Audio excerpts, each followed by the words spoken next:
Hoy, quien les habla, Álvaro Ortiz Monsalve, abogado de la Universidad Nacional de Colombia y profesor, va a tratar lo referente al hecho biológico de la muerte y sus efectos jurídicos, así como de algunos atributos de la personalidad.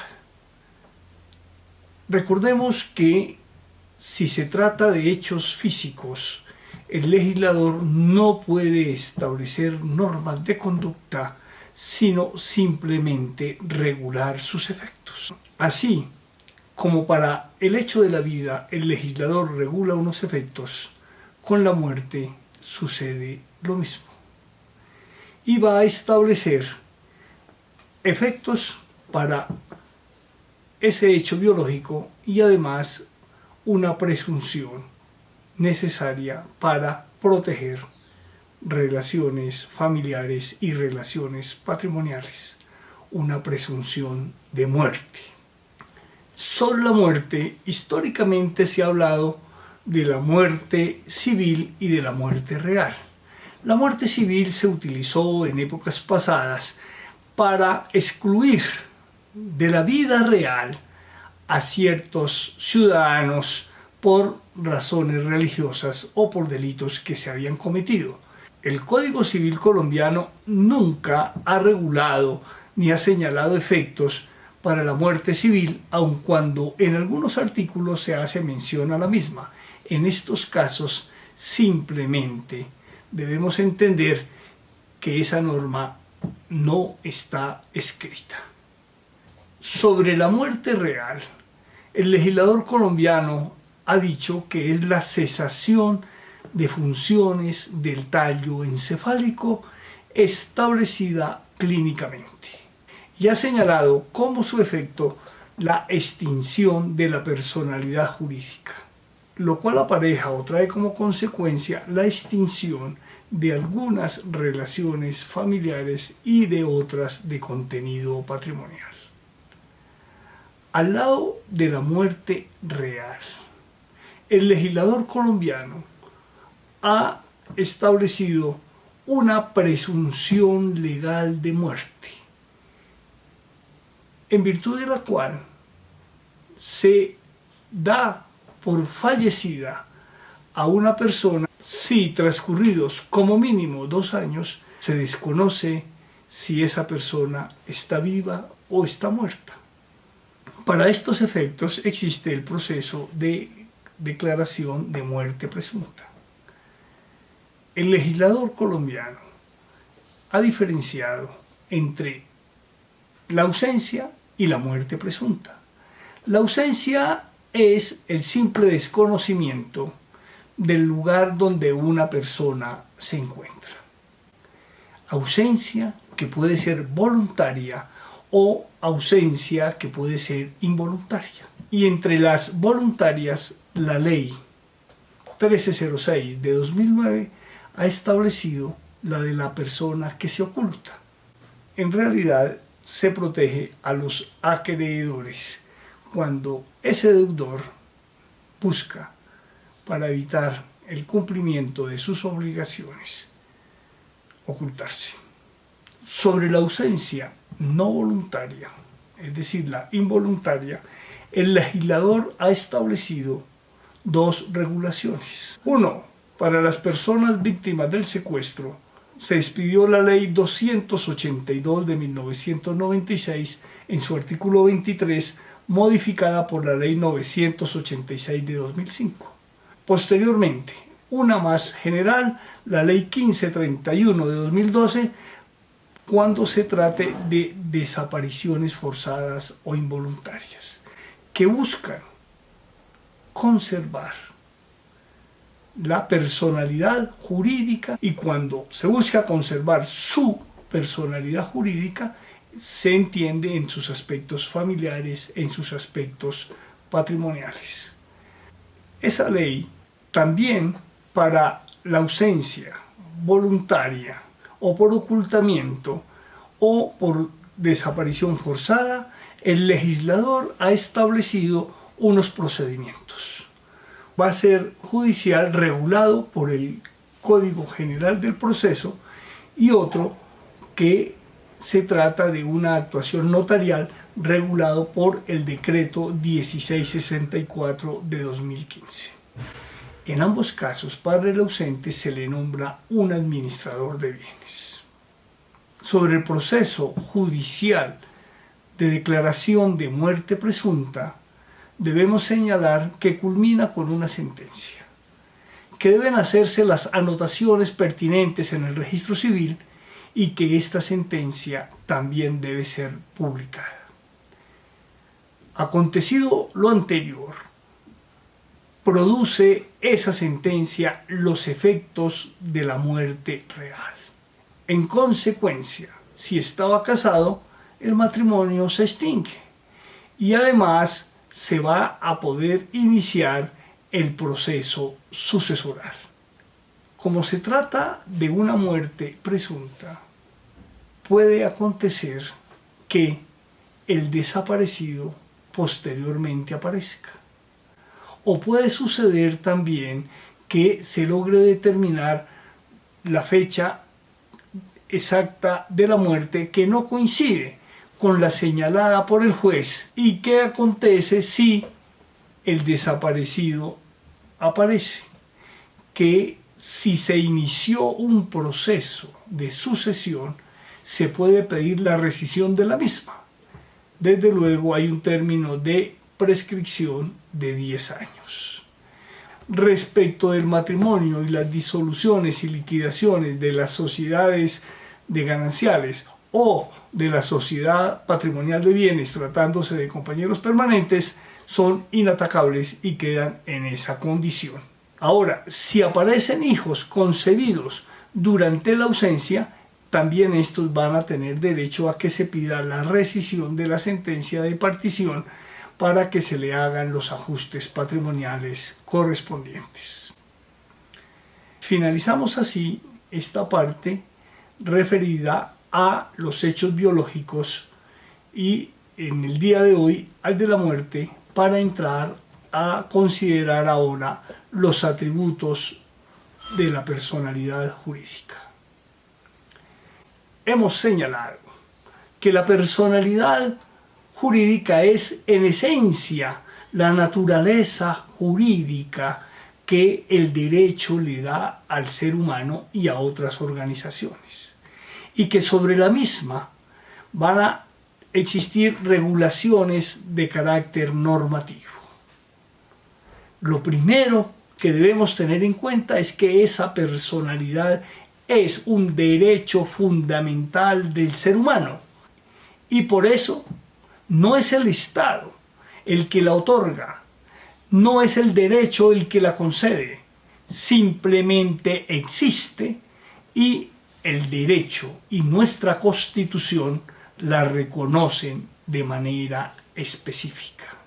Existe disposición constitucional expresa que reconoce esa personalidad jurídica a todos los seres humanos, aun cuando la norma dice que se le reconoce a todas las personas. ¿Y en qué se traduce esa personalidad jurídica? ¿Y qué efectos produce ese reconocimiento? Ese reconocimiento trae aparejados el reconocimiento también de los derechos fundamentales para esa persona física o persona individual. Y específicamente hay unos que reciben la denominación de atributos de la personalidad para significar que son inmanentes, que se tienen, que resaltan, que incluso no es necesario una declaración judicial para que existan. Y esos atributos responden a unas preguntas que nos hacemos frecuentemente y están referidas a ¿quién soy? ¿En dónde estoy? ¿De qué soy capaz? ¿Qué tengo? ¿Y cuál es mi relación con ciertas comunidades como la familia y unas entidades públicas, el municipio y la nación? Jurídicamente, se responde a esas preguntas diciendo que son atributos de la personalidad el derecho al nombre y a la identidad de género. Antes se decía a la identidad individual, luego a la identidad sexual y hoy a la identidad de género.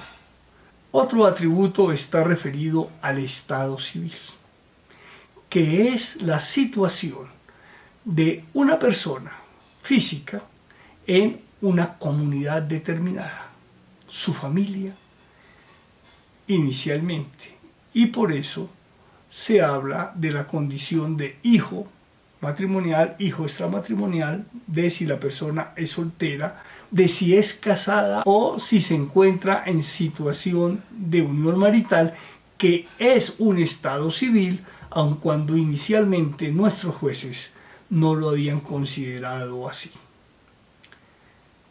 El estado civil es la situación de una persona en la familia, en la sociedad, y determina ciertos derechos y ciertas obligaciones.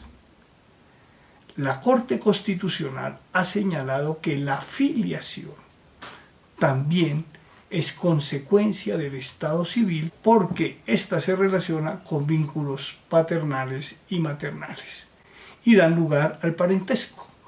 Otro estado civil es el de la capacidad, sobre el cual con anterioridad nos hemos referido. Hoy resaltemos que las personas se dividen en capaces e incapaces en cuanto hace a la capacidad de ejercicio o capacidad de obrar, o que es lo mismo, o la capacidad de actuar por sí mismo. Inicialmente, en el Código Civil eran incapaces los impúberes y las personas que se encontraban en situación de discapacidad mental absoluta. La ley 1996 de 2019 modificó esa legislación y el único incapaz absoluto es el impúber. Los discapacitados mentales, como se decía antes, hoy personas en situación de discapacidad mental no son incapaces ni absolutos ni relativos, son personas con plena capacidad, tanto de goce como de ejercicio, utilicen o no utilicen los apoyos para poder celebrar actos y negocios y demás relaciones de su propia personalidad. En el lenguaje actual serían incapaces absolutos los niños y niñas e incapaces relativos los menores adultos. Otro atributo de la personalidad está referido al patrimonio. El patrimonio es una universalidad jurídica conformada por activos y pasivos valorables económicamente, que cumple una finalidad: ser garantía para el pago de acreencias de contenido patrimonial. El otro atributo de la personalidad es el domicilio, que es la relación que tiene una persona con un municipio de la República de Colombia. Va a determinar una relación de contenido político público. Y el otro atributo es el de la nacionalidad, que está referido ya no a un municipio, sino a la relación que tiene un ciudadano con su país. Señalemos sobre el domicilio que éste puede ser voluntario o señalado por la ley. El domicilio señalado por la ley o domicilio de dependencia únicamente lo tienen en el derecho actual los impúberes y los menores adultos. Con anterioridad lo tenían las esposas, lo tenían los empleados dedicados a los oficios domésticos y lo tenían las personas en situación de discapacidad mental. Todos estos han sido suprimidos y solamente queda el primero mencionado para las personas menores de edad. El domicilio, reiteramos, es la relación con un municipio y se compone de dos elementos. Un elemento psicológico, el ánimo de avecindarse en ese municipio, y la residencia, entendida esta como una relación material con un lugar de ese municipio, y puede darse por relaciones de trabajo, por relaciones comerciales. Quien no tenga ese ánimo de permanencia, la residencia se considera como su domicilio. Sobre el Estado civil debemos agregar que el legislador colombiano ha establecido una forma solemne para aprobarlo. Y se establece que todo acto relacionado con el Estado civil debe acreditarse con copia del acta o del registro correspondiente. Pero hay excepciones. Para los hechos referentes al Estado civil y acaecidos antes del 15 de junio de 1938, las partidas eclesiásticas son prueba supletoria. También se puede acudir a establecer el Estado civil mediante la posesión notoria que exige de declaración judicial, siempre que se compruebe que durante 5 años tiene el nombre y el trato referente a ese Estado civil y de las personas de las cuales se va a predicar esa relación civil. Y el otro es mediante sentencia judicial que haya sido proferida con base en declaraciones de testigos presenciales de los hechos. En estos términos, damos por finalizado los aspectos fundamentales básicos sobre existencia y fin de las personas individuales y sus atributos de la personalidad. Los invito a que profundicen tanto en la Constitución como en la legislación civil y también en el tomo 1, Derecho Civil, Parte General y Personas, 19ª edición, que es el libro guía por el cual nosotros nos hemos guiado para no enseñar, sino simplemente facilitar, dándoles a conocer aspectos fundamentales del derecho de personas y hoy en día conocido como derecho de los sujetos. Muchas gracias.